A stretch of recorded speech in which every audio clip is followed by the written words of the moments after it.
But make sure, absolutely sure, that that is what you want. That's Joseph Campbell's "Follow Your Bliss." If you're on someone else's path, it's easy, but it means it's not your path. So that makes it inherently hard to forge your own path. So pursue it, take it seriously. Um, don't be discouraged, or at least don't let the discouragement take the driver's wheel for too long, and never give up. Uh, and enjoy it. Don't forget to enjoy it. Welcome to the BoldBrush Show, where we believe that fortune favors the bold. Brush. My name is Laura Aringo-Bear, and I'm your host.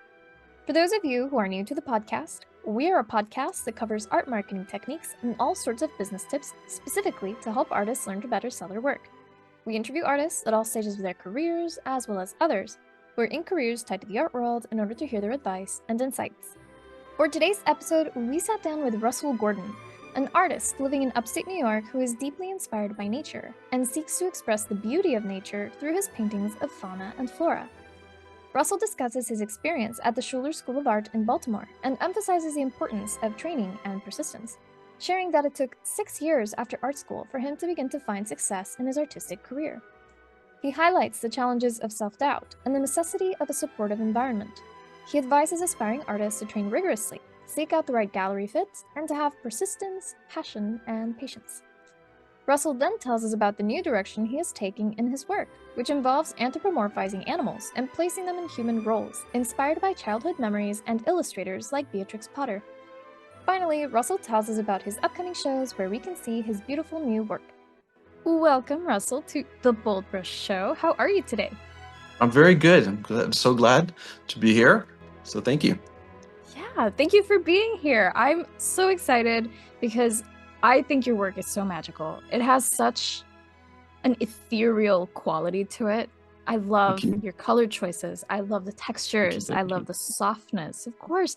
And my favorite painting, which is on your website, that it was eye candy for me, was the toad with the castle in the background. I think that one, it just called out to me. I loved Sure. it. Sure.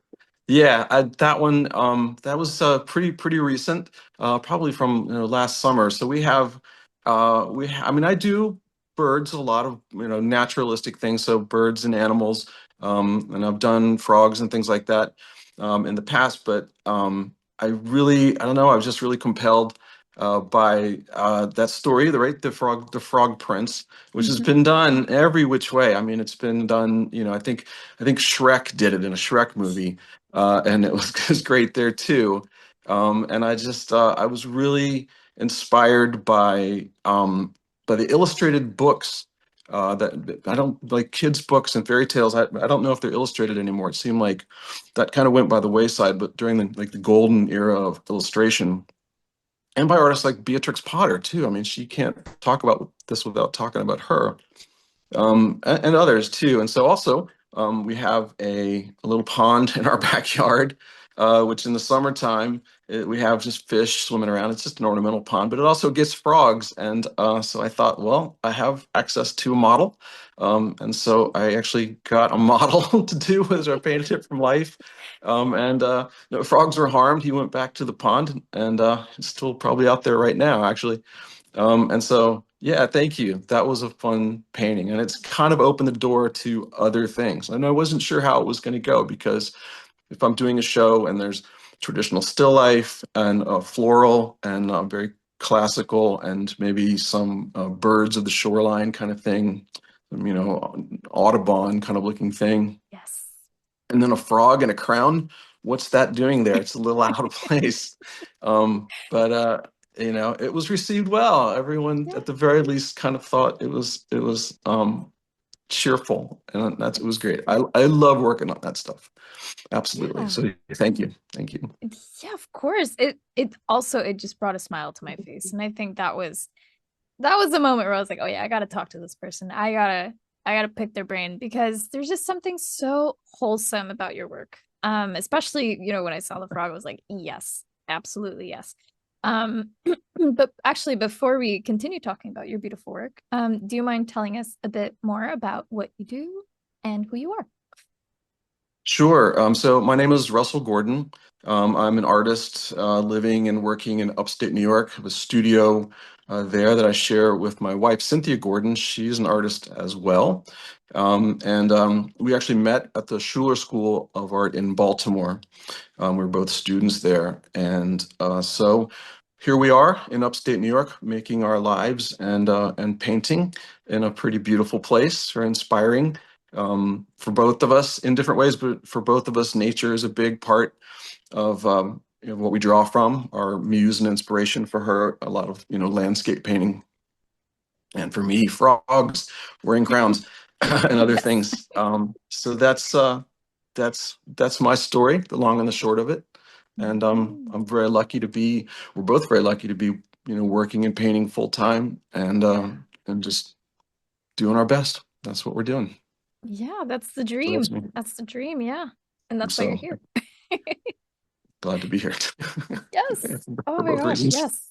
Yeah. Yes. And then actually I wanted to go a little further back in time. Because I always find it very interesting to ask when, my guests, of course, started to follow the path of the artist. So when was that for you? Was pretty young.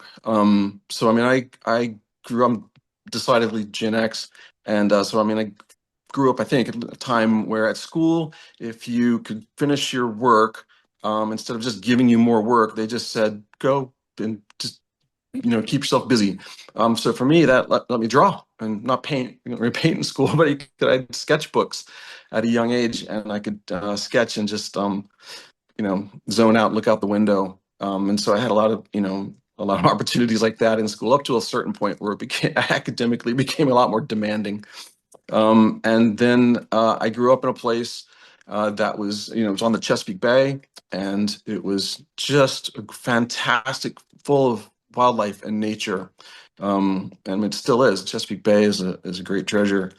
And then also, we were not too far from Washington, D.C., so I had access to the National Gallery. I was really lucky to be able to go there.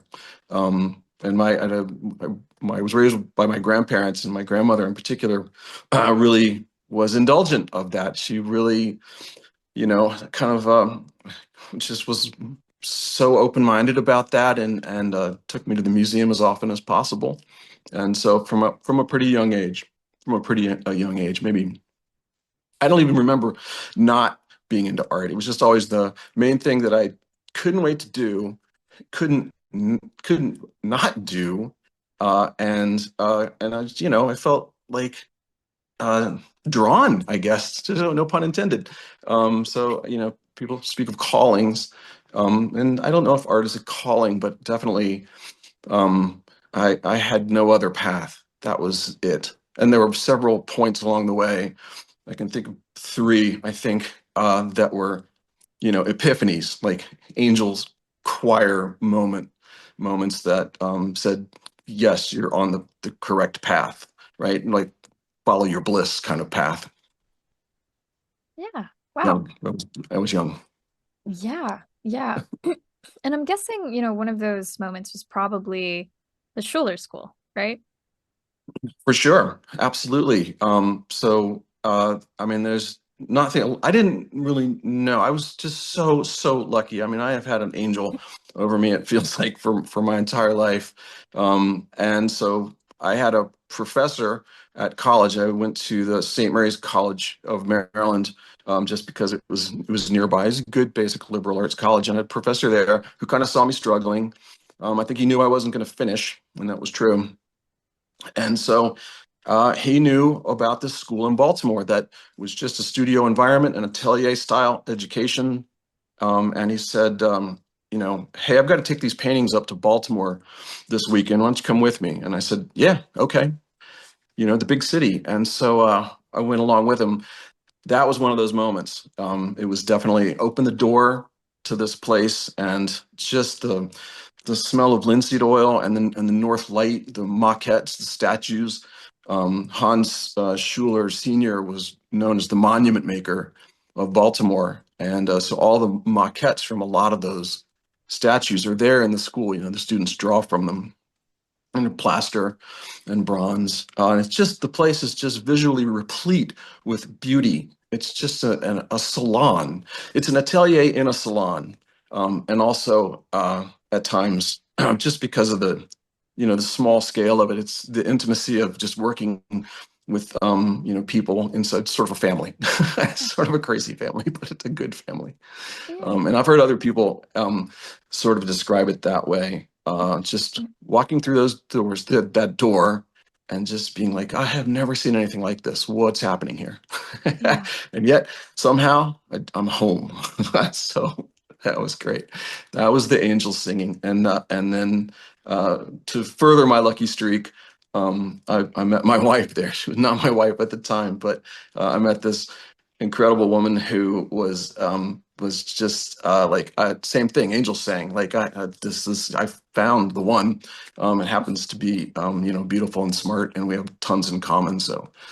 Uh, just that was a great place for me. Tough environment. I mean, it was an atelier at times, depending on which ones, can be a bit like boot camp. And that it's very demanding.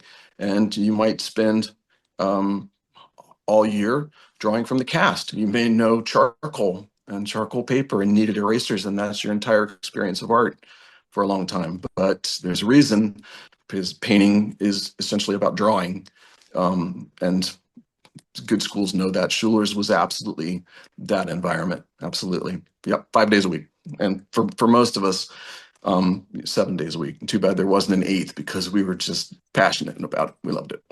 Oh, yeah. I completely relate to that. Yeah, there's nothing quite like walking into an atelier school and just the smell, the Yeah. I don't know, the energy in there. It just feels so otherworldly. It feels like, wow, this still exists. This is like Yeah. from Oh, forever yeah. ago. How is this still real? It's Right. awesome. It is Yeah. awesome, and all those things. It is, a sensory overload, Mhm. and if you're disposed that way, and I definitely was. It wasn't for me. It wasn't. I just didn't know that existed. It wasn't like later on I found out that it really is rare, and I think there are maybe more of those type of programs now than there were Mhm. in the late '80s when I discovered it. And it's like nothing else. And the first time that I had that experience, kind of going back before that, was, like I said, I grew up near Washington, D.C., and summertime, school's out, and my grandmother said, "Hey, we're going to Washington, D.C. We're going to go to see some museums." I said, "Great." So we load into the car with one of her friends, one of her girlfriends, and we go up. And I think, there's a show on, the Queen's silver and Regency furniture. And it wasn't my bag at 10 or 11. And so they saw that it wasn't my bag, and so they said, just we'll cut you loose. Just don't leave the museum. Go wander around and try to get some culture. So Mhm. I did, and I remember walking, and there's so many great things at the National Gallery. There are Vermeers in the permanent collection. I think there are two Da Vinci's. There's the great Hudson River landscape painters. I think there's a couple of constables. I mean, it just goes on and on. It's a national collection. But I walked into this one room. It was one of the bigger galleries, and on the wall was a huge painting of a man seated, and he's pleading. He's pleading like this to heaven, and he's surrounded by lions. And for a 10 or 11-year-old boy, this was like, wow, the imagery of this. I didn't know the story of Daniel and the Lion's Den, and I didn't know who Peter Paul Rubens was. But there again, it was like one door closed and another opened, and I went, I want to know how to do that. I want to know how do you do that? Like, I can draw and paint, but not like that, or nothing like that. And I took that, back, and I ran into kind of the reality of the world at that point. And teachers and even like-minded friends were like, nobody does that anymore. You don't bother doing that. That's not, and then we show me, Jackson Pollock and Andy Warhol, and maybe if I was lucky, some impressionist or post-impressionist. And I was like, that's all good and well, but I want to know how to do that, what that guy's doing, because that's ethereal, it's otherworldly. I don't know, no, no comparison. These are apples and oranges. So it took a while. And obviously, when I found Schuler's, there was the two things meeting. And I went, no, not only are people still doing this, they're pretty good at it. And they know things, they know methods and materials. They've kept this alive. This thread that runs through history runs through places just like that, with people sitting around, you know, painting and talking to each other about painting and learning from each other. It was another great thing about the small atelier environment was that even if your teachers weren't there, physically constantly all the time, you could look over both shoulders and there were two, other students, and they're making breakthroughs too. So you're going, hey, you just made a breakthrough. You learn from that too. So, you're teaching each other as well as, basking in the glow of some pretty great teachers. I had Hans Schuler as a sculpture teacher and Anne Schuler as a painting and drawing teacher, and two towering giants. Absolutely. Yeah, good environment. Yeah. Yeah, there's it's so amazing to be in an environment that's actually supportive in that way, right? Where you make Mhm. these lifelong friends and they Absolutely. Yeah. yeah, and they teach you and you teach them and it becomes this really beautiful sort of conversation that just goes and it's like the rest of your life. You might still see their work today and be like, "Hey man, how'd you do Yes. that?" You know? Yeah. Yeah, yeah. Yeah. I see it all the time through the miracle of social media. I still, and what a great, great thing, because I did in between the time that I left school and the advent of social media and YouTube and things, like we couldn't really track each other. You couldn't see what you were working on. So you went from this really close working friendships to not, haven't seen you in 10 years. And I Yeah. don't know what you're working on, but now you get to see things that they're working on as well as other artists. And you're like, yeah, God, you really have leveled it up. You're doing, I knew you win and you were great and you're just even better now. Yeah. So it's, yeah, as you said, lifelong friends, positively. Yes, yes, Mhm. definitely. And then to your point Mhm. about seeing a Rubens painting, I feel like Rubens was also a little bit of my gateway drug into becoming a Okay. painter. Okay. There's just something about Rubens, and then also, of course, his best student Anthony Van Dyck. Hmm. There's just something magical about their paintings, and then once you start there, Yeah. you look at all of their contemporaries. You see Velasquez, you see, Hmm. the people came before, the people came after, and then before you know it you're going to an atelier. Yeah, Yeah, that's it was the gateway, it for is. sure. Yeah, I remember I think Van Dyck for sure. Van Dyck did a triple portrait, I think, Yes. of Charles King the Second, Charles. the Charles first. Yeah. Restoration. Charles the First, was it Charles the First? Yeah. Okay. I'm just learning about the history there of what went on in England there. It wasn't great for Oof. him. No. But yeah, that triple portrait that I think he sent to, it was commissioned by the king and probably sent to Bernini, Yes. and Bernini used it to do the marble. So these guys are networking back in the day. Hmm. So that's a great painting. I know he probably just considered that a one-off, just a study. No big deal. It's just magnificent. It is. It Absolutely is. magnificent. Yeah, I think when I Oh, was taking art history, his self-portrait at I think it was yes. 13, I just wanted to be like, Okay. you gotta be kidding me, man. That's not fair. Yeah. He can't be that good that young. Come on. Well, and a snazzy dresser too. I think his family was in fabrics, maybe in Italy. I think so, yeah. But if I recall that. And I think he maybe snuck a couple self-portraits into the paintings that he was working under Rubens. Am I wrong? Did he do? Yeah. He, if you like, that guy in the corner holding Yeah. the pike, and that's Anthony Van Dyke. He put himself in the painting. Um, Sneaky guy, but pretty clever. So Hmm. absolutely. Yeah. Oh, I just remembered the kind of follow up to the Daniel and the Lion's Den thing, and it just makes you believe in just sort of fate or kismet. Um, our studio is in upstate New York. It's near the borders of Vermont and Massachusetts, very rural agricultural farmland. But for some reason, we have this incredible jewel of a museum, the Francine and Sterling Clark Museum in I'm forgetting the name of the town, but anyway, Williamstown. I'm sorry, where the college is. And what a phenomenal collection they have. It's actually a restoration program, so people go there. I mean, the permanent collection alone is worth the price of entry. But they teach a restoration program for conservators. And one day they had sort of an open house, so my wife and I went over. And long story short, I just wound up in this room with a touring group of like 4 or 5 of us, a little tiny group, and the person in charge said, uh, "Hey, do you want to see this drawing?" I said, "Of course." So she pulls back the vellum cover or whatever from this thing, and it's the Sanguine Conte sketch for Daniel and the Lion's Den by Peter Paul Rubens. Oh my gosh.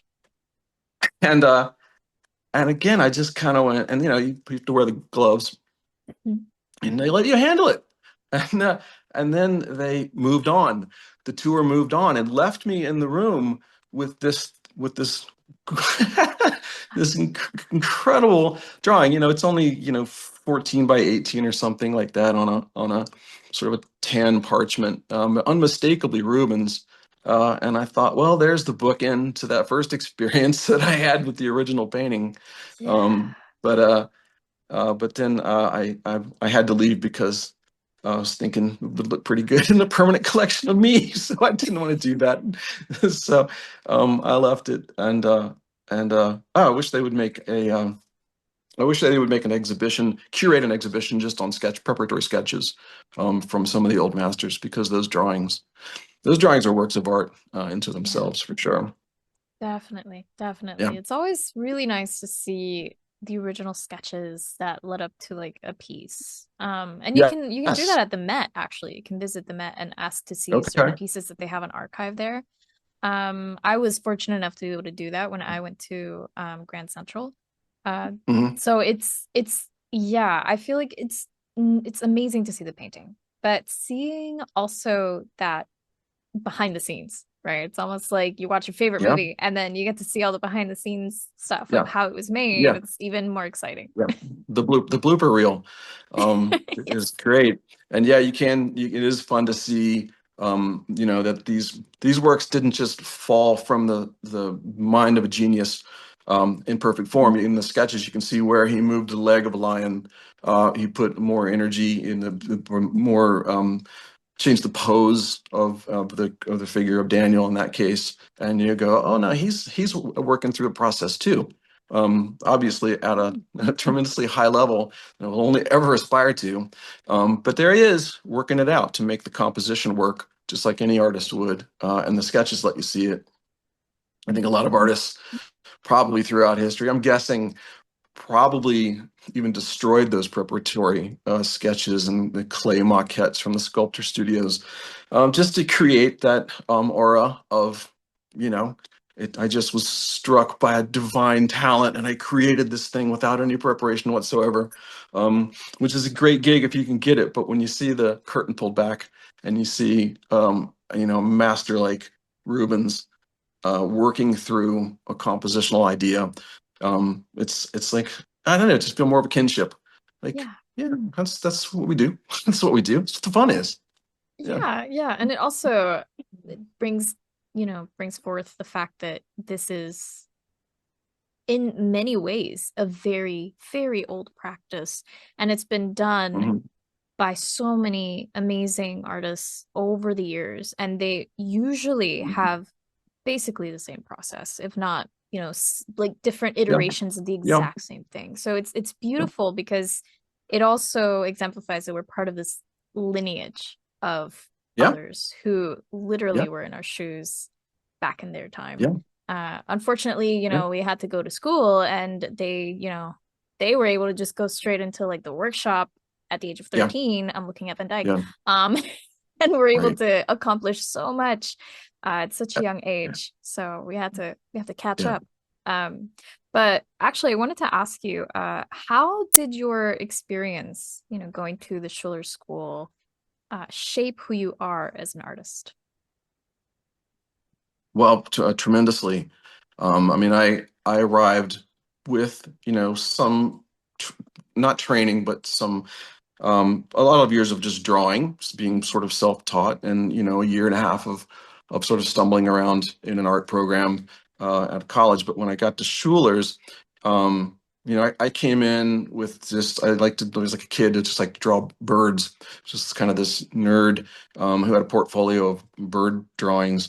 Um, and sort of seascape landscape things. I didn't know what I really wanted to do. But Schuler's was like, that's up to you, and you can take time to figure out what you want to do. But whatever it is, you need these skills. And that appealed to me. I don't think it appeals to everybody because they're afraid that they're going to have their style stamped out or uniformed in some way. And maybe, but I didn't feel that way at all. In fact, I felt the opposite. It was completely freeing. So Schuler's, I don't know what they're doing today. It's been a long time since my wife and I were there, but it was a 5-day-a-week program. You had drawing from the cast. You had sculpture. You had life drawing. You had anatomy, which that one eluded me pretty well. And there was a phenomenal watercolor teacher there named Fritz Briggs. So I had watercolor class with him and still life. So you had this regularly scheduled things you knew on Wednesdays or on Thursdays. For instance, you would have still life in the morning, lunch, and then in the afternoon there would be a portrait model. And so there was some, you knew what to expect, what to bring in, and the program was geared to that. And everybody, if you're there, it's sort of designed as a postgraduate. I think in the day, I never really heard anyone use the word atelier. I don't think I would have known what that even meant, but they would say it was designed sort of as a postgraduate program. And most of the people there, or at least a lot, had graduated from college, probably with an art degree, and so they were polishing that with this specialty. So I didn't finish college, but I did. Everybody there was on the same page. They definitely wanted to study traditional methods and materials and learn those skills. So that and if you came in and you weren't down with that, you weren't gonna, it wasn't gonna work. It wasn't gonna work. And there were some people who came in just for a year or a semester and sort of, dabbled in that and took that away and do whatever they wanted to do.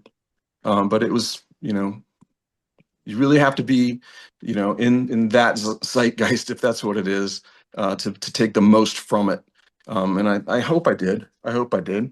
Yeah, and I remember having teachers there who, when someone would grouse about, yeah, every Wednesday we draw charcoal from the cast. You know, when do we get to paint? And the teachers would say very correctly, first of all, there'll come a time if you're successful at this and make a lifetime out of it. There'll come a day when you wish you had the time to draw from the cast. You'll think of these as the golden days, and that is so true. I would love to take off a Wednesday morning and draw from the cast. I think my chops would be well, not what they were.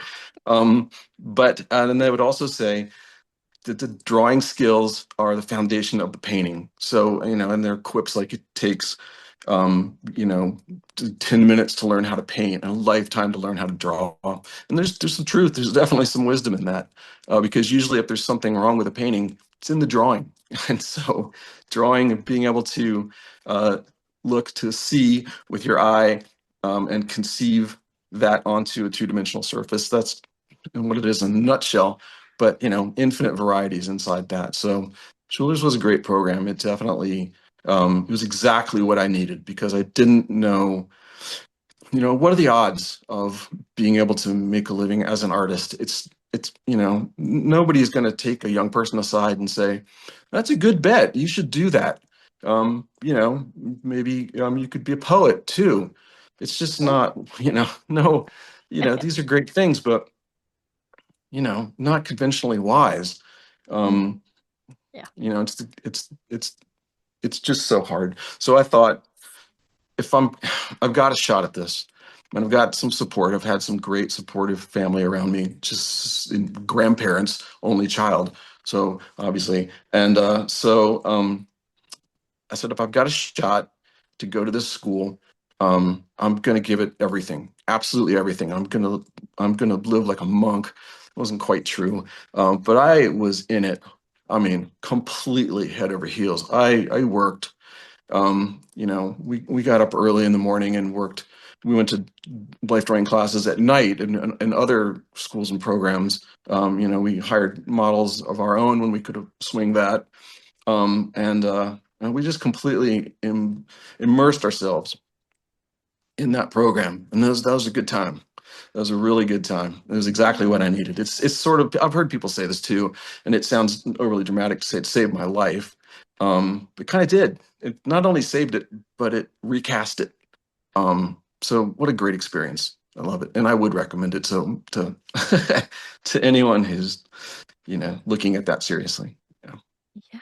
Yeah, very, very wise words. Yeah, I agree. I think there's just something so God, there's like I don't know, you go to those schools and there's like this catharsis that we go through of everything we Yeah. wished we ever learned all in one place. Obviously, you sacrifice a lot going there, right? I mean, I remember also Yes. same deal. I was there 7 days a week from Hmm. 9 o'clock in the morning to 9 o'clock at Hmm. night. Like I would be Wow. there at Okay. opening, I would get kicked out in the evening. Um Yeah. I had a few nights like I had a few nights like that. Yeah. Yeah, Yeah. Time to and go it's home. worth it. Yeah, exactly. Time to go home and sleep and then do the same thing all over again tomorrow. Like Right. if it worked to Yeah. me, I could have stayed there all night just working on my cast, but Huh? Yeah. girls got to sleep. Yeah. So yeah, I totally understand it's a beautiful time. It's a beautiful time. You're making me nostalgic with your with your stories. But Yeah. yeah, there's just something inherently inspiring as well about being in those environments. Which is also what I wanted to ask you about, which is what would you say inspires you most to paint?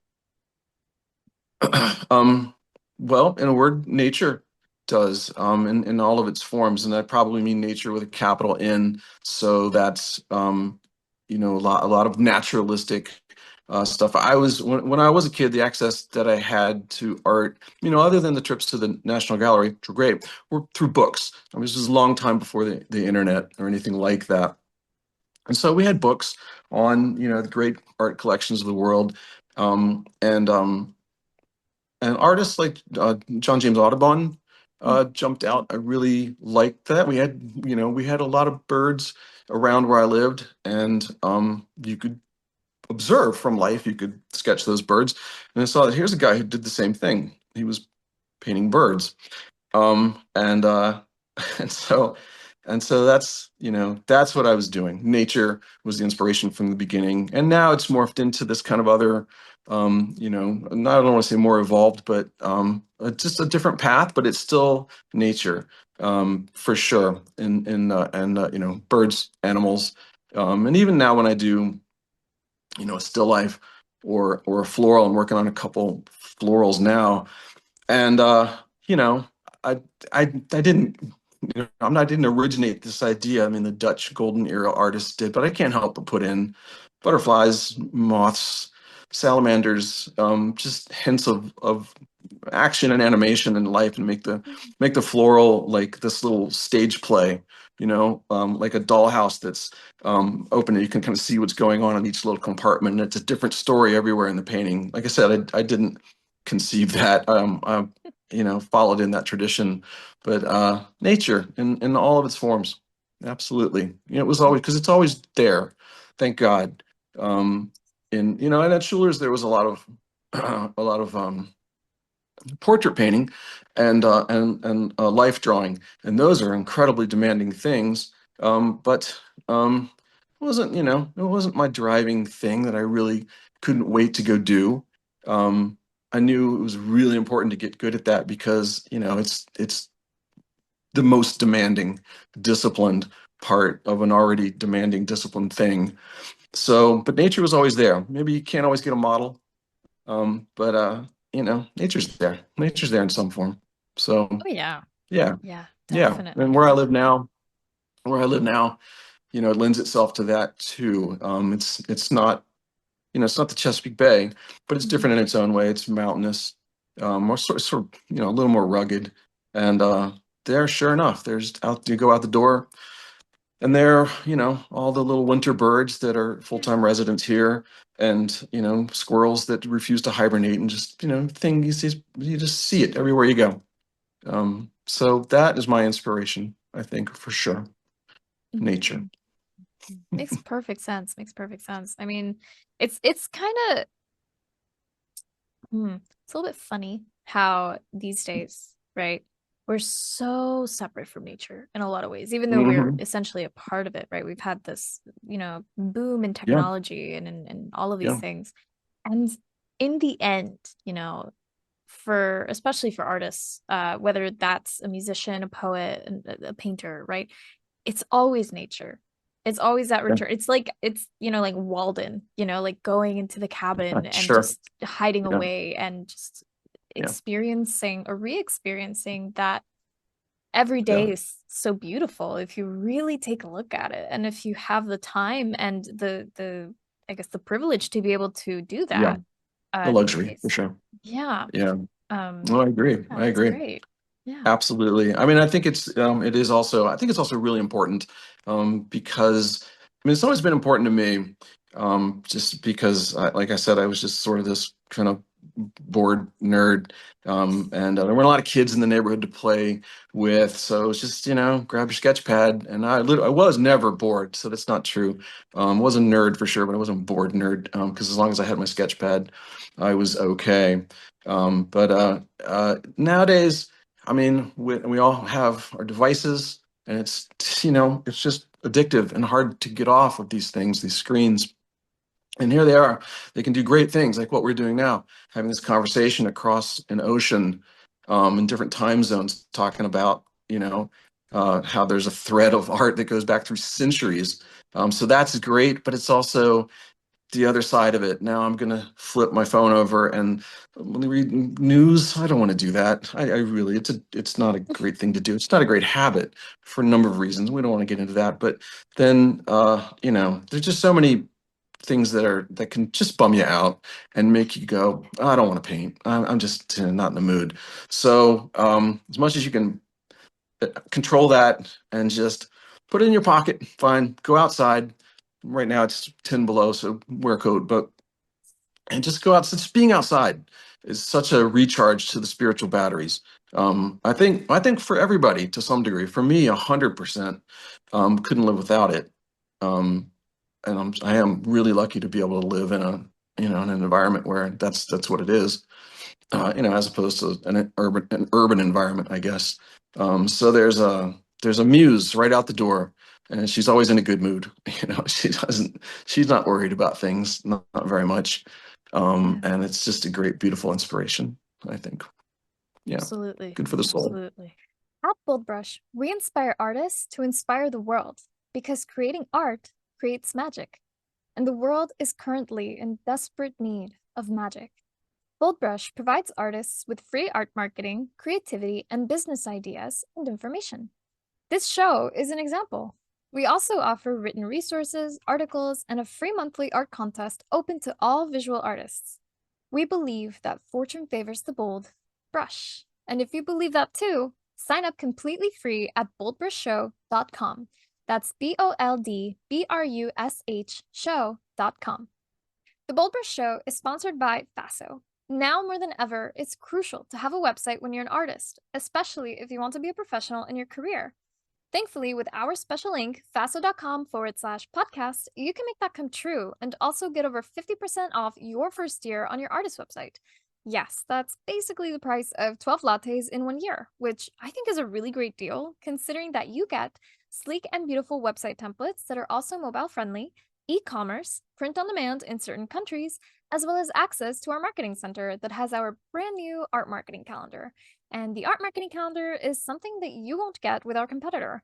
The art marketing calendar gives you day by day, step by step guides on what you should be doing today, right now, in order to get your artwork out there and seen by the right eyes so that you can make more sales this year.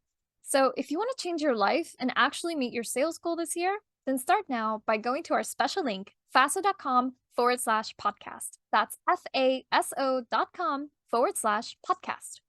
Yeah, there's nothing better than going out and just like, even if you're in an urban area, right? If you can find a tree to go touch, just That's touch the true. bark.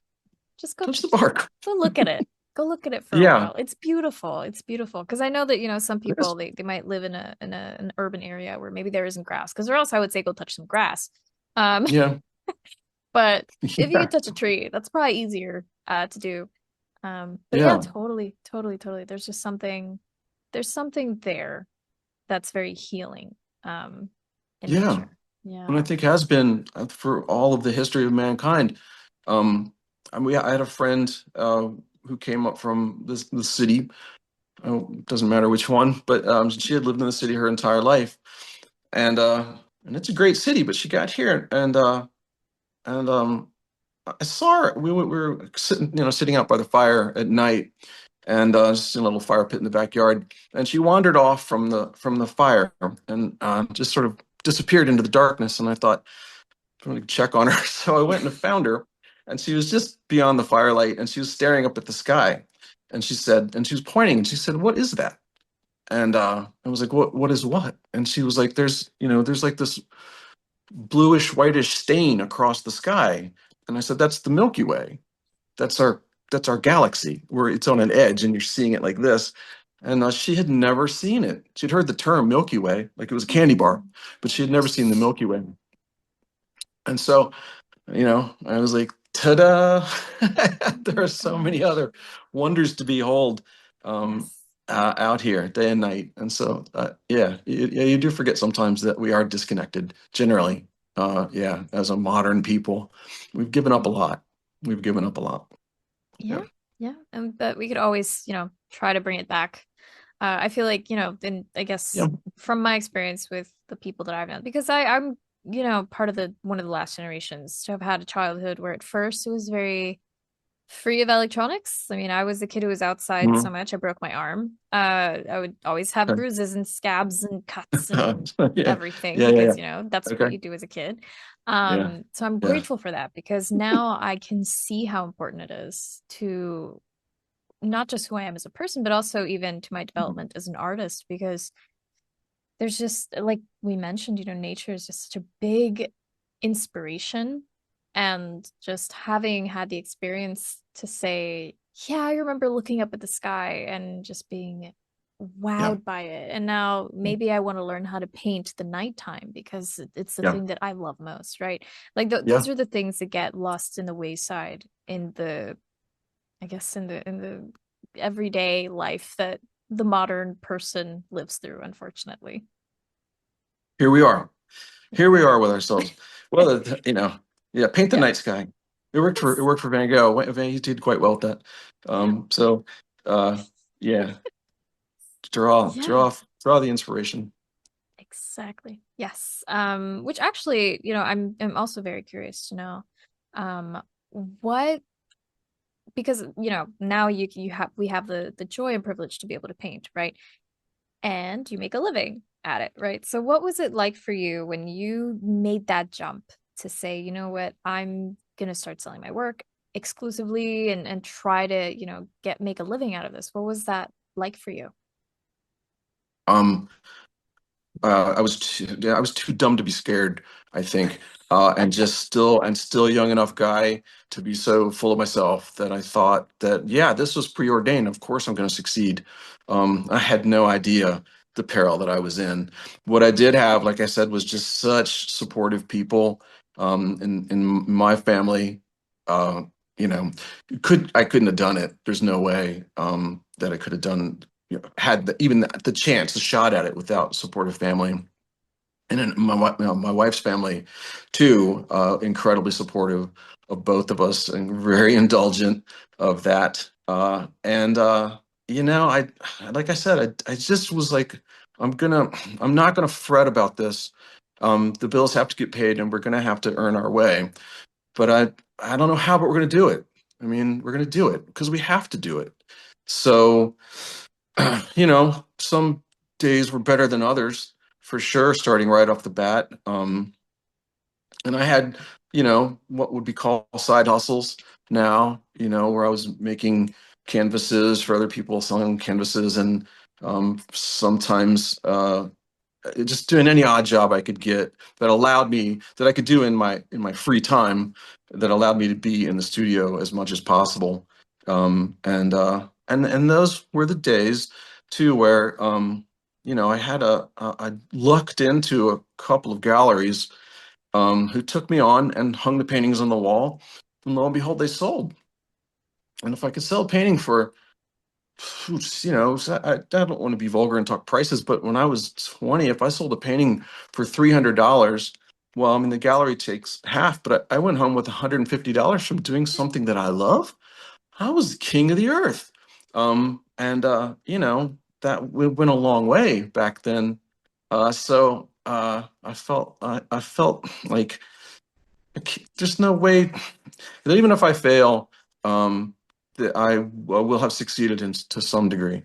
But like I said, the bills have to get paid. The lights have to stay on. And then when you have a family, when you have kids, it really even more so. So now the decision is not just for you. You're not just on your own anymore, and not even as a married person. It's the two of you, and you have to work together. Now you have kids, and the pressure is for sure on. But in real terms, I lucked into a gallery nearby here in Vermont, and had just enough luck to keep it going, just enough to keep it going, just enough to keep it going. And then in 1998, 97, anyway, a long time ago, I was flying back from a show in Alabama with some other artists. It was a group show, and I was sort of bemoaning my situation to one of the other artists, that I wish I had representation in, a gallery that just had a little more reach, and in a bigger, maybe a bigger town.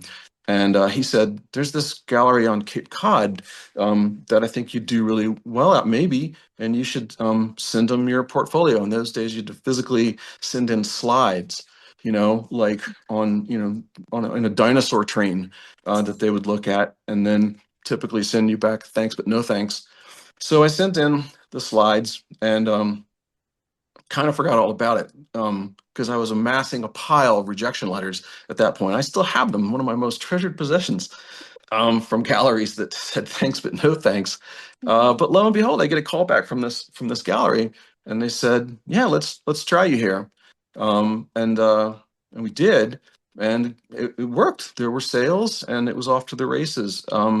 Started finding better frames, um, and sort of taking a little pride, walking a little straighter, calling myself an artist. And I was like, I'm not sure, but I think I might be doing this. What I found out later was that gallery had just penned an article in American Artist magazine, and it was titled "How to Approach a Gallery." And that article brought them something like 5,000 portfolios. So I didn't find this out till later. So my timing could not have been worse. I was like following the Beatles on Ed Sullivan, and so I said, "How lucky am I?" And I really was lucky. So I don't know how I got to do that, but it worked out great. I still have a gallery, not the same one, but I have still a gallery in Cape Cod and in that region, Martha's Vineyard. So that area was really great to me. As was that gallery director. He put me on the map. I mean, I have many people to thank. I can't stay at the podium too long on the Oscars night, but he in particular, for some reason, saw something, and he really gave me the spotlight and the encouragement. What a great guy. His name was Julian Baird, and he was just an enormous boost to me. So by that time, I was probably 6 years out of art school, and it looked like I was on a trajectory. But at first, those first 6 years, I couldn't stop long enough to even think about it.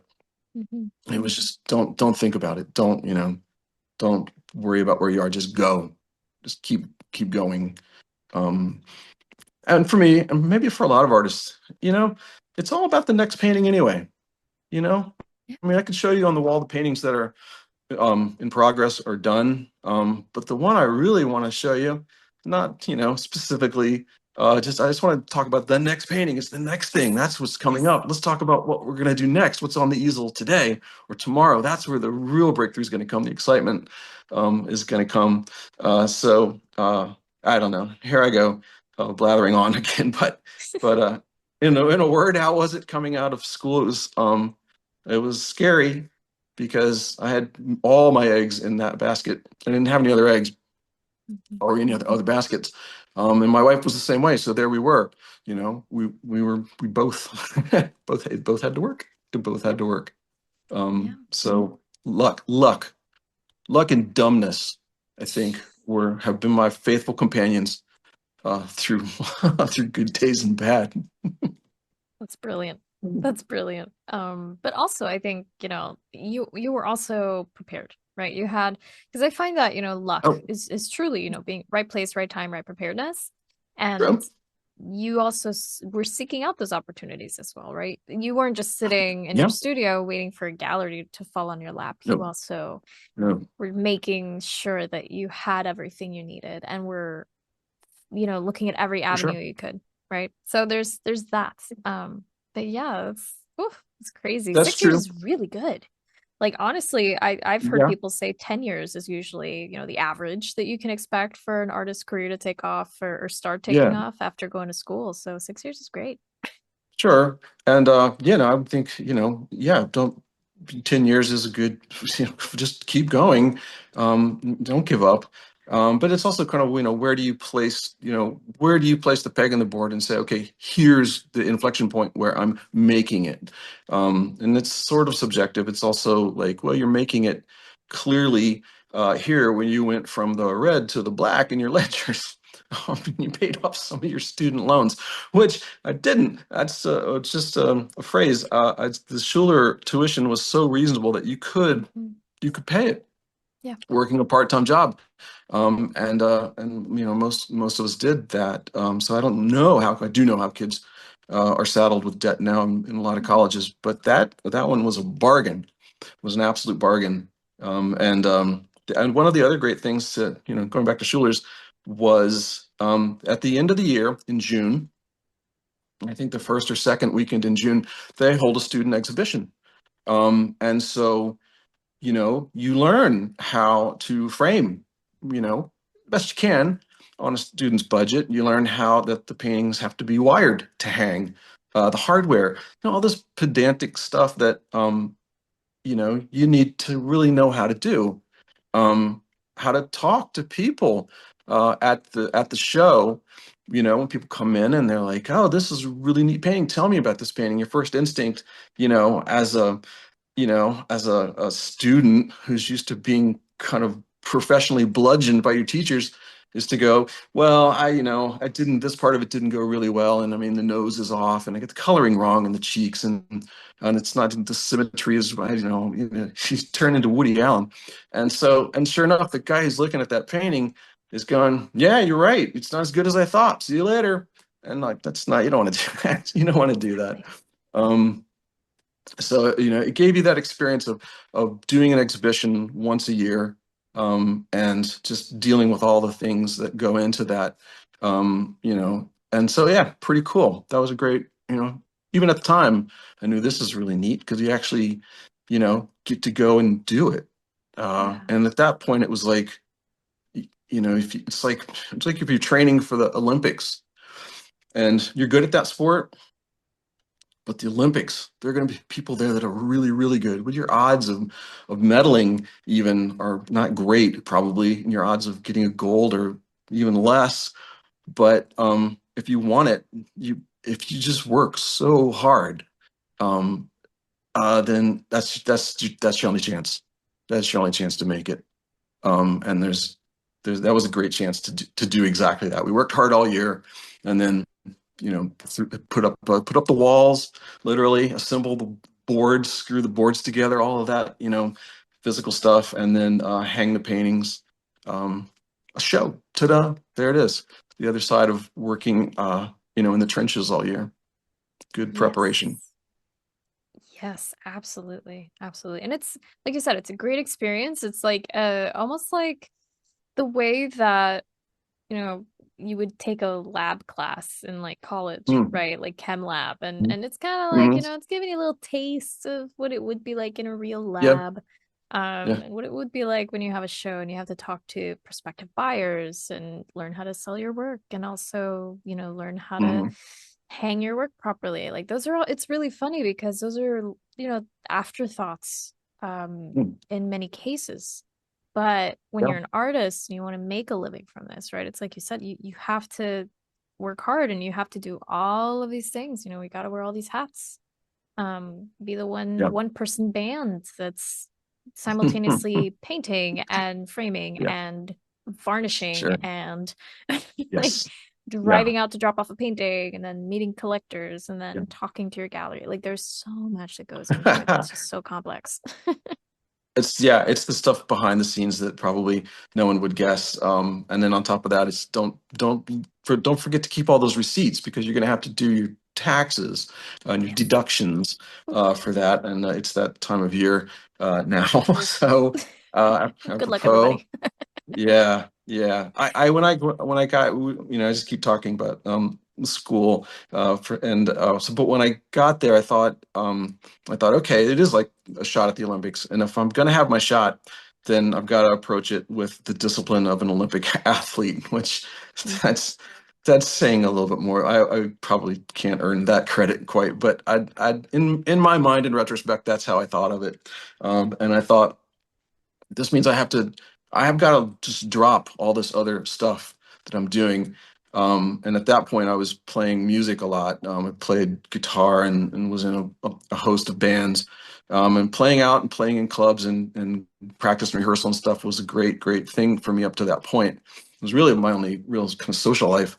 And so when I got to art school, I went, I can't do that anymore. I've got to let it go. I've got to say goodbye to it. I'm gonna sell my guitar and forget that crazy dream. And I thought, okay, I can do that. I'm willing to give it up. It's so important to me, but I'll let it go.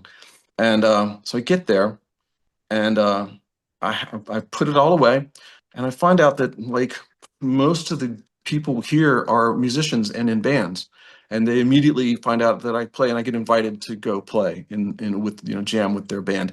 I mean, it just sounds silly.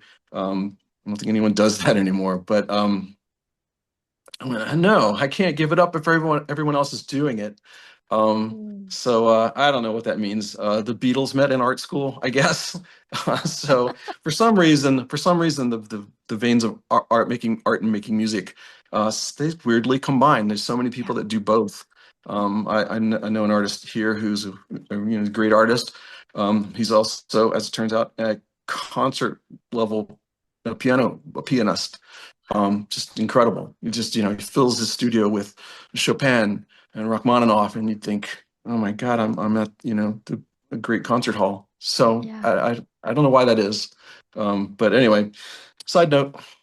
Yeah, no, but historically, it makes perfect sense. Historically, there's always been a very close tie-in between the art and the music, right? Like the usually it was the paintings came first, like the romantic paintings, and then the romantic musicians came, That's a right? It's good point. always just a little bit ahead. And it's Yeah, inevitable that, imagery would influence music, and then music itself would influence imagery as well. I mean, there's just so yeah, much in there. And I've also met a lot of painters who are also musicians, or at least yeah, they will never have a silent moment in their studio in terms of music and yeah. inspiration Mhm. from there. So yeah, that's another Right. thing. And Yeah. sometimes not listening to music that you would think a person painting in that style would be listening to. Yeah. Um, painting an exquisite classical portrait, and like Tool is cranked up to maximum volume, and okay, how do you do that? Oh, that's Um, great. Yeah. that is Oh great. Well, man. so at that point, I got again the lucky angels were sort of fading me, and I got I got invited to be the what do you call it? The person who works under another person, an apprenticeship. Mhm. I was asked to be to apprentice to the artist Will Wilson, who was also probably one of the most prominent graduates of the Schuler program. And I jumped at that. And I was like, yes. Like so, I was in his studio whenever I wasn't in the school studio, and they're both in Baltimore. And so Will was in a band, and so, I was like, I'm not going to be able to I'm not going to be able to put music away. These guys, after they put their brushes down, they all head out to clubs to see bands and musical acts, and so much takes place in that environment. People talk, and they get to know you outside of the studio environment, and friendships and bonds are formed in that environment too. So I had a hard time explaining, to my grandparents that actually I do need to go clubbing. It's like networking for artists. It's critical to my career that I, stay out till 2 in the morning at seeing some obscure art rock band. But that was the scene, and they were great days. But anyway, yeah, art and music for sure. Yeah, very, very tied together. Yeah. I don't think I've ever met a single artist out there who hasn't felt that connection with music. I think also because music can hold a feeling so easily, and it's Yeah. so much easier to focus that feeling into a painting when you have that input of music that's holding on to that feeling for you. Oh yeah, Yeah, yeah. yeah, No, totally. I can look at a painting. In fact, this is a really common experience. I'll look at a painting or an image of a painting that I did, let's say 8 years ago, and the first response I'll have to seeing that image is remembering what I was listening to. Like what new band I was listening to. Like, oh, that's right. That's I painted that when the second Cranberries album came out, and I really got into the Cranberries. And just like why should write these things on the back of the canvas? Like, was listening to this podcast when I was painting this painting, and somehow these two things, you need to know that to really understand the painting. So yeah, the music is critical. Yeah. Yeah, totally. And then I wanted to circle back just for a second to the galleries. Because you've had some experience obviously with galleries, and I wanted to ask you, what would you recommend to someone who wants to work with a gallery today? Um, there are some great galleries out there, and especially like I work in a certain style, a classical style. So the galleries that I am lucky enough to be represented by, that's kind of their main thing. They have artists that work in that style. There's so many. Another, I think it's hard for a gallery to market, an abstract expressionist next to, it's a hyper realist or a photorealist. The two things are a little like what maybe they can. So I would say, if that's what you want to do, and that is the traditional route, find galleries that suit your work. You see other artists who fit in that family, that sort of theme or style of art. Don't there, It seems like now, so you have a lot more. Like I said, in my dark days, you had to send out physical packages in the mail of slides, and the only way that you could really become aware of a gallery was maybe to visit the city that you'd heard the gallery was in, to go visit the gallery personally, which is always great. Or in magazines, galleries advertise in magazines. So with the internet, I mean, I think, new artists, young artists just have so much better access to see the galleries and see what they're doing. Um, if it's not working out, or if the gallery says no, don't despair.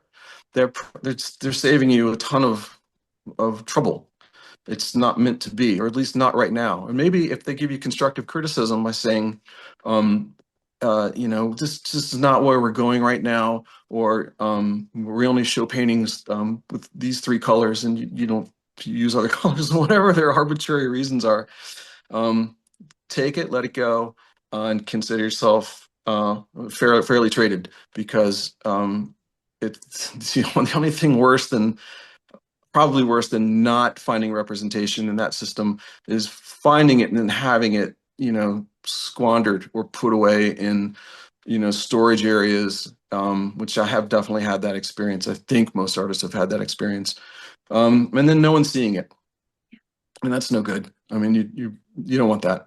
So if they say thanks, but no thanks, say thank you for considering it. I appreciate your time. And you can say, do you recommend a gallery that you think might be a better fit for me? And sometimes they do.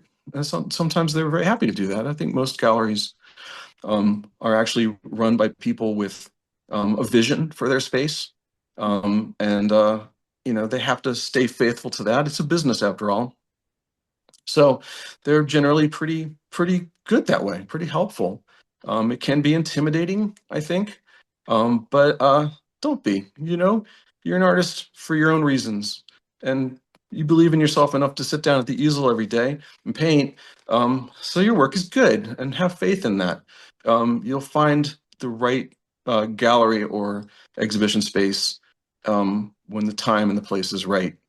So don't give up. Don't give up. But like we all know it can be daunting.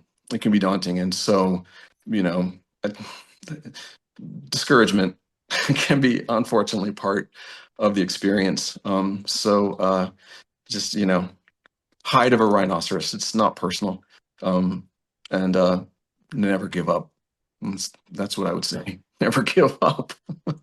Yes, very Never give up. beautifully stated. Yes, very wise words. And yeah, and speaking of daunting, actually, what would you say is the biggest challenge you have faced personally in your career as an artist? The biggest challenge, I mean, that's a kind of a conceptual question. That is a good question. That's a frightening question. Because all the demons are there, going, no, this is what you should be very afraid of. For me, on a daily working basis, the greatest challenge is the day after, and by which I mean, I find myself having an idea for a painting, and then it's euphoric. I'm rushing into that. It's going to be great, and the experience is a thrill ride, and it goes phenomenally well. I paint a really, really good painting, and I'm so happy with it. And I go to bed with a big smile on my face, and I come down to the studio the next morning and go, "What? Where did that painting go? What is this on the easel? It's not. I don't. What happened?" Did gnomes come out in the night and repaint the whole thing? So that difference, something happens. That wave of dopamine, I guess, or euphoria that you have when you're on the crest of a new creation, and the difference between that and just the cold reality of the next day, the morning after, I call it. That's just tough, but you surf through it, and you try to get back to feeling good about it. I think it's actually pretty healthy that way. I think if you felt that you're nailing it from the first sketch to the frame, I think you might be delusional because you need to look at it more critically. So that voice that you hear on that second day is there for a reason. They're there to say, okay, calm down, you're on the right track, but let's hone this a little bit, because you really do want it to be the best it can be. And yeah, so I don't know, the voice of doubt, I guess. The voice of doubt is the hardest thing. Yeah. Yeah. And how do you know when you're in when you're in an art school environment? I think for at least where we went, you had your teacher behind you to tell you precisely what was wrong with that painting, and you also had your cohorts in the school, your other students, who happily share their opinions on it, which is good. A critique, I guess they call it in mainstream programs, the crit, the famous crit. But when you're working on your own, you don't have that. I'm there again. I'm blessed and lucky because my wife is an artist and she's in the studio, and she will come and tell me exactly where I'm going right and where I'm going wrong. And sometimes I can go, no, I think I'm going to continue down this path. I see what you're saying, but I'm going to keep doing this. And I usually regret that. She's usually right. That second set of eyes is pretty good. But if I'm not answering your question, self-doubt, I think, is the biggest challenge. Yeah, Yeah. Yeah. yeah. It's No, there for I a reason. yeah.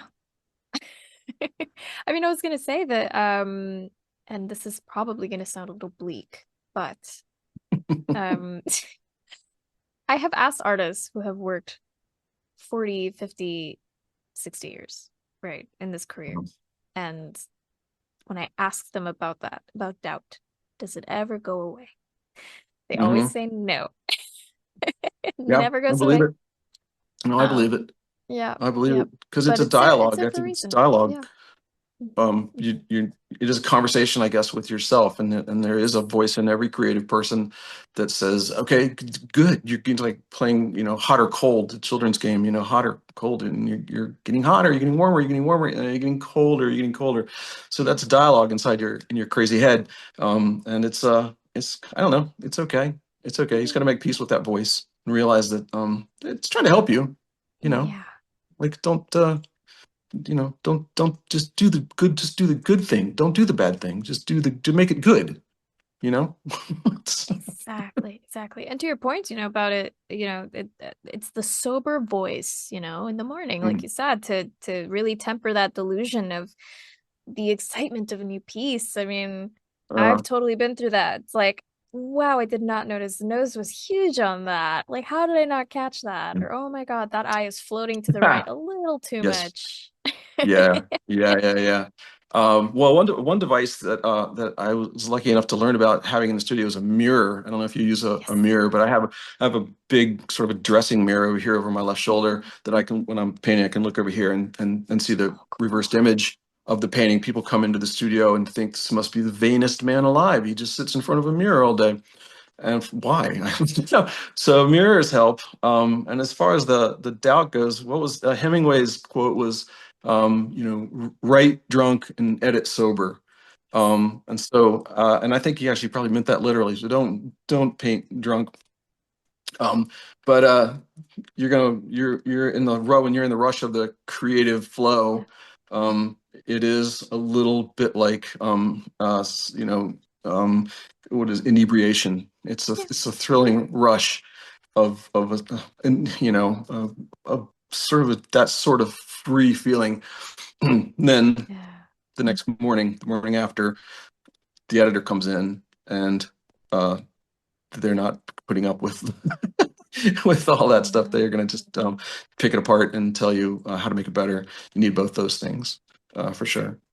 Yes, yes. Yeah, that editor just loves to roll up its sleeves and just make you cry a little. And it's worth it. It's Mhm. worth it in the end because I like you think so. said, sometimes it will make the difference between a good painting and a painting where you can say, "Wow, this is a great painting," right? So Obviously it's about tempering, you know, the whole process. You can't go too much into the hypercritical, you can't go too much into the no, extreme infatuation with the idea of whatever painting it is that you're making, which I agree is very, very similar to drunkenness in a lot of ways. it's But just it's yeah, Somerset Mom's razor's edge.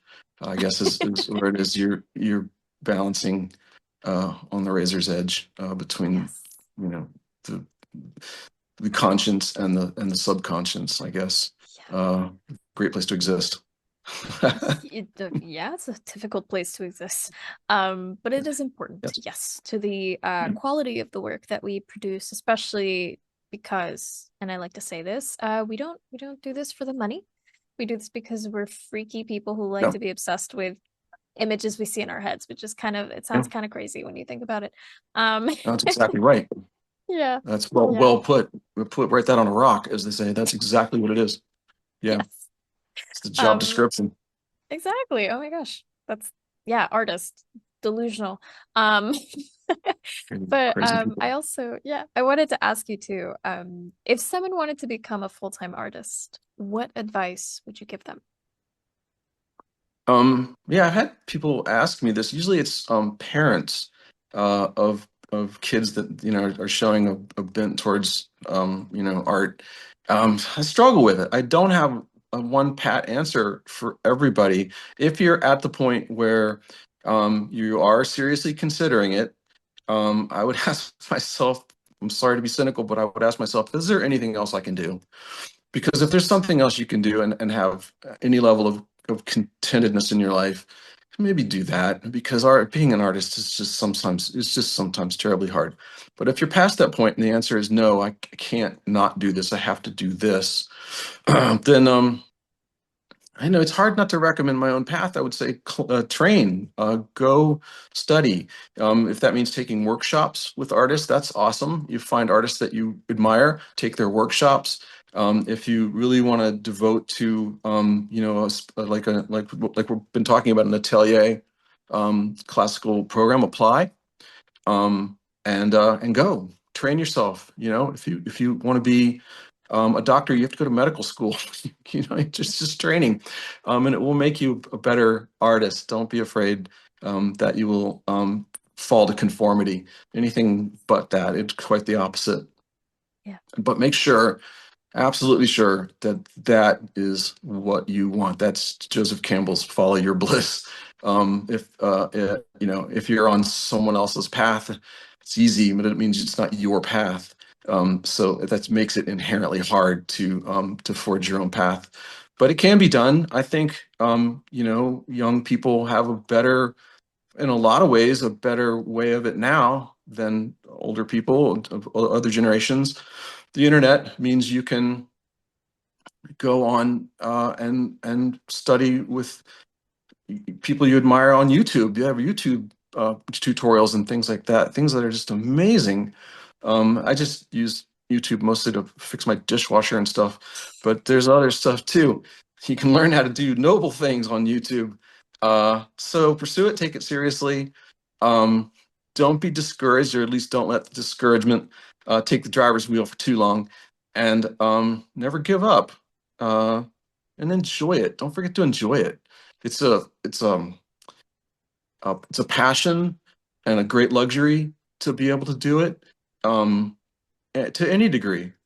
If you're painting in a garage or a bedroom or a palace, it's your space. It's your sanctuary. It's the croix de quoi, and so you're where you need to be. And how often in life do we get to say, I'm exactly where I need to be? I'm in my studio. This is where I am. This is where I am, the meest me. I'm the true me. Beautiful. So I don't know, platitudes and, and nonsense advice.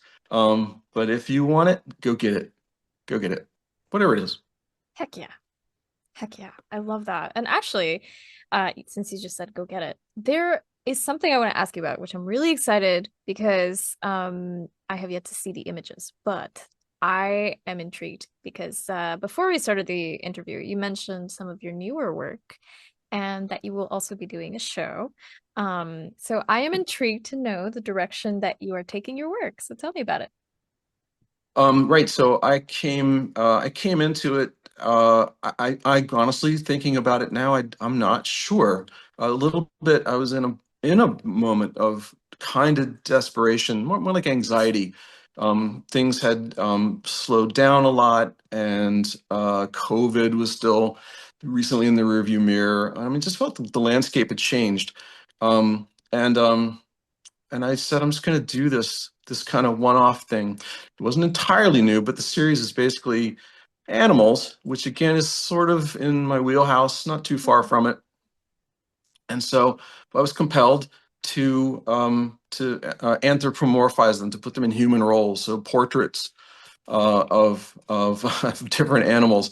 It's early yet. I mean, I've only done a few of these things, but for whatever silly reason, and again, I'm pictured sort of if Beatrix Potter painted formal oil portraits of animals, um, you know, in velvet waistcoats and things. Um, I do too. And I think I realized that there is something, I think there is imagery that goes into your head as a kid. And we were maybe talking too about the books, children's books, and how they had these great illustrators. They had, Norman Rockwell, they had N.C. Wyeth. Rickman, I can't remember all the names, I'm blanking on them, but they were just the most incredible pen and inks and paintings. And and they stuck in there somehow, and now they're sort of pouring out, not just the work, but the joy of of doing them. I literally I turn around to this mirror I have, and I'm smiling, I'm laughing when I'm doing it. I mean, it's just a joy. It's not silly. I'm taking it very seriously. I don't mean that. I just mean that I found something that I had maybe put aside a little bit, which is a childlike joy for painting animals. Now, the thing is, I'm not, for whatever reason, and I wish I knew the reason, it may be a mistake, but they're martial themed. They're kind of military themed lately. At least the first batch are. And I had no idea what the response to that would be. And again, still it's early yet, but so far it's been really good. And so when you get encouragement, um, you stick with it. So I'm going to do a show. I'm going to have a show, excuse me, at Principal Gallery in Alexandria. It's not till next October, but it'll be a solo show, so it'll involve a lot of work. So I will be in the studio working towards that goal, with my animals, with my animals. That is so exciting. Oh, that is so exciting. I love it. I love it because I can definitely see in you. You have that little gleam in your eye when you talk about it, where you're just like, oh, this makes me feel fulfilled, right? It looks like it's something that, you wake up in the Probably. morning and you're like, I want to do that right now. Yeah. Yeah, no, literally you get ideas for these kind of things. Like I start keeping a journal by bedside, because you'll just have a dream where a badger comes to you in in an army uniform. And you go, that's I don't know where that came from, but there's a painting there somewhere. Um, yeah, menagerie in oil paint. But yeah, having a ton of fun with that. Absolutely. Still doing other things too. So it's not 100% of what I'm doing, but it's certainly a new chapter. It's a new chapter, a new path. Yeah. Oh, I love that. I love that so much. That sounds so exciting. It's so wonderful. And man, I'm so excited to see the paintings. So yeah, that's great. I hope so. I hope so. Like I said, it may be, something that 6 months from now I'm kind of, curbing back a little bit or changing, going in a different direction. And that's okay too. But for right now, I think it's going to be pretty cool. I'm pretty excited about it. Heck yeah. Heck Yeah. yeah. Yeah, and Yeah. then where can people see more of your work? So, well, at that one, at that show for sure, at Principal Gallery in Alexandria, Virginia, which is just on the Virginia side of Washington, D.C., which again is kind of my sort of my home turf. That's where I grew up, down there. And then I'll have the first show coming up, will be at the Collins Gallery. That's in Cape Cod. And they'll be doing a show called Bringing in the May, capital M, and that's an annual show with some really great artists, that it's just an honor to hang next to. Honestly, they're just so amazing. And that's in May. That'll be online and in the gallery as well. So I'll have work there. And then busy calendar this year. It isn't always, but this year really is kicking off with firecrackers. So I have another show next December at the Wells Gallery. It's not in Charleston, but it's near Charleston on Kiowa Island. And my wife and I will both be doing a show there. It's a two-person show. And that's next December, right? I think right before Christmas, maybe the 11th or 12th of December. So there's three shows to work towards, and that's where the newest work will be. And then of course, we have our website at gordonartstudio.com. You can see both of our work there, although as we discussed earlier, I need to maybe put the brushes down just long enough to keep that a little bit more up to date. Haven't been great being the webmaster of that one. Again, the technical aspects of it, it's not my strong suit. But it's a great It's a great web hosting service, and they make it easy enough with all the templates and things, so there's no excuse. But GordonArtStudio.com is the other place, and of course I'm on Instagram more than I should be, and that's mostly it. That keeps me pretty busy. Awesome. Well, thank you so much, Russell, for your wonderful, kind, amazing, warm presence and your advice. Thank you.